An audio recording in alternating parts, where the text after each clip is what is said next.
धन्यवाद दो उन्हें। गोपियां भूल गई ये बात देकर कि इंद्र हमें प्रणाम कर रहे हैं,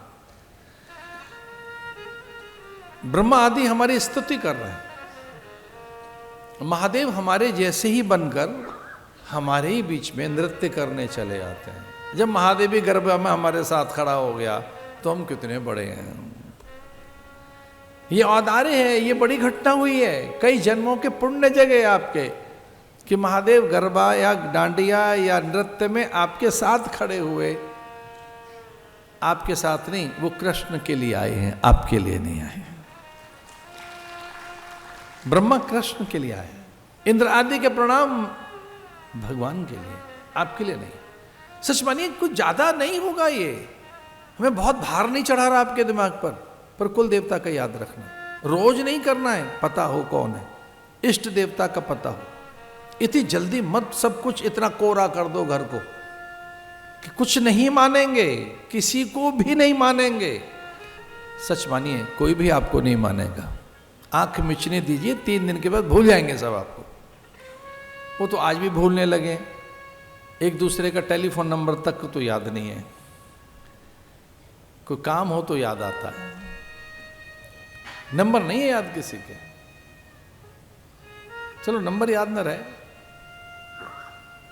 गोपांगनाओं का अभिमान हो गया। उनमें जो विशेषकर जो सिद्ध पुरुष थे, हिमालय से गिरिकंदराओं से निकल कर आए थे, उन्हें अभिमान हो गया। इसलिए भगवान रास मंडल से, रास में से अंतर ध्यान हो गए, भगवान अंतर ध्यान हो गए। उन्हें एक पल में ही पता लग गया कि कुछ चूक हुई है, भूल हुई है, त्रुटि हुई है, दोष हो गया, कोई अपराध हो गया है हमसे। वो साधक थे, सिद्ध थे, पल भर में उन्हें पता तो लग ही गया कि हमारे अभिमान के कारण भगवान हमसे दूर चले गए।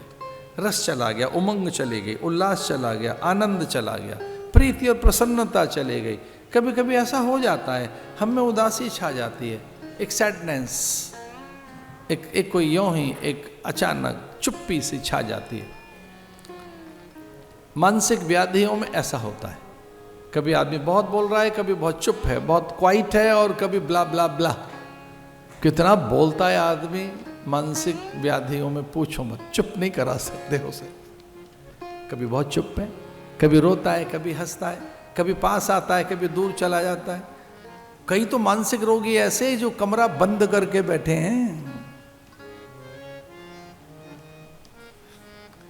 इसका अर्थ क्या है? जब ब्रह्मरस नहीं रहेगा, आत्मरस नहीं रहेगा, आप चैतन्य नहीं रहेंगे, अंदर से जब स्वस्थ नहीं रहेंगे, तब कोई विकृति आती है, मनोविकृति, मनोविकार, भय लगेगा, असुरक्षा की भावना आएगी, संशय पैदा हो जाएंगे, दूसरों को शत्रु मानने लगोगे, अकारणीय अभाव अनुभव होने लगेंगे, न जाने कितने प्रकार की आप में दुष्प्रवृत्तियां जगने लगेंगी। अपनों को ही शत्रु मानकर, कभी कभी अपने को बहुत श्रेष्ठ मानकर अलग कर लोगे दूसरों से।